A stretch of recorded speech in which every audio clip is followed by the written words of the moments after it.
শুভ মাতৃদিবস। সকল মায়েদের আমার প্রণাম। আজ বানিয়েছি বেলের আইসক্রিম। এটা যেমন খেতে যেমন খুব সুন্দর, সেরকম উপকারীও। বেল আমাদের স্বাস্থ্যের জন্য খুবই উপকারী। তাহলে চলুন ঝটপট রেসিপিটা দেখে নেওয়া যাক। প্রথমে একটা পাকা বেল নিয়ে সেই বেলের ভেতরের সমস্ত অংশগুলোকে একটা বাটির মধ্যে বের করে নিতে হবে।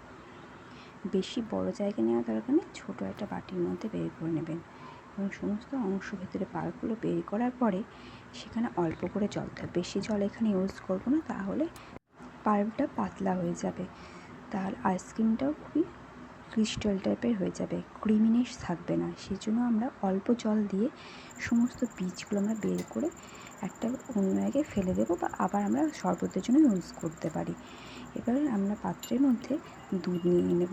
সেটা আপনার 250 ml নিতে পারেন বা 500 ml, যেরকম পরিমাণ মতন করবে। আমি এখানে 250 ml দুধ নিয়েছি। দুধটা নেওয়ার পরে দুধটা একটু ফুটতে দিয়েছি। সেই সময় আমি 2টো এলাচ ভালো করে গুঁড়ো করে নিয়েছি। পরে আমরা এটা ইউজ করবো। এরপরে বেলের সমস্ত পাল্পটা দুধের মধ্যে দিয়ে দেবো, দিয়ে ভালো করে নাড়িয়ে নিতে হবে। এখানে হাতটা থামালে হবে না, নাড়িয়ে যেতে হবে, নাহলে তলাতে বেলটা লেগে যেতে পারে।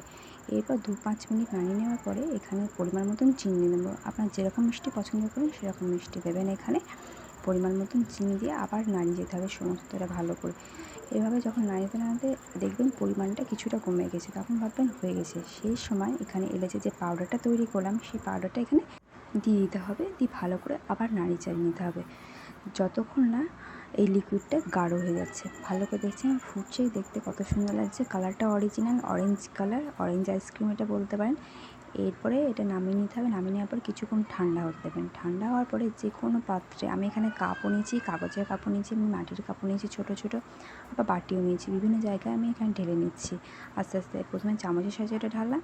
এবার আমি এখানে ডাইরেক্ট বাটি থেকে ঢেলে নিচ্ছি, কিন্তু ঢালার আগে মনে রাখবেন যেন ঠান্ডা হয়ে যায় সমস্ত লিকুইডটা, না হলে নষ্ট হয়ে যেতে পারে। আমি এখানে দেখে নিচ্ছি সমস্ত জায়গায় আমি ঢেলে নিচ্ছি।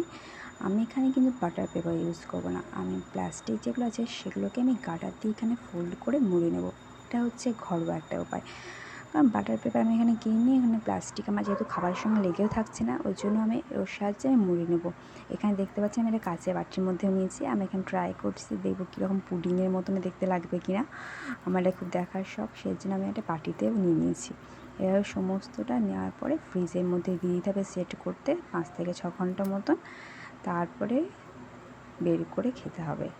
খেতে দারুণ স্বাদের হয়েছে, মানে অসম্ভব। এই গরমের দিনে এরকম আইসক্রিম হলে আর কিছু চাই না। আর আজকের দিনের জন্য তো একদমই এটা তৈরি করতে পারেন। মারা এত কষ্ট করে গরমের মধ্যে রান্না করে, সেই মায়ের জন্য ছবি না পোস্ট করে এরকম একটা কিছু স্বাদের এবং স্বাস্থ্যকর জিনিস তৈরি করে দিন, তাহলে খুবই উপকারী। খেতেও খুব ভালো হবে আর স্বাস্থ্যের জন্যও খুবই ভালো। এই সমস্ত আইসক্রিমগুলো আমি বের করে নিচ্ছি। বের করে নেওয়ার পর ফার্স্ট টাইম বাটিটাই বের করেছি, কারণ খুবই উত্তেজিত ছিলাম দেখার জন্য বাটিটা দেখতে কীরকম লাগছে। পুডিং টাইপের শেপ আছে নাকি, দেখুন পুরো পুডিংয়ের মতন মনে হচ্ছে দেখতে, আর সমস্ত ক্রিমিনেস এসছে। স্বাদে অসম্ভব সুন্দর। এরকম আরও রেসিপি দেখার চ্যানেলটিকে লাইক এবং সাবস্ক্রাইব করুন।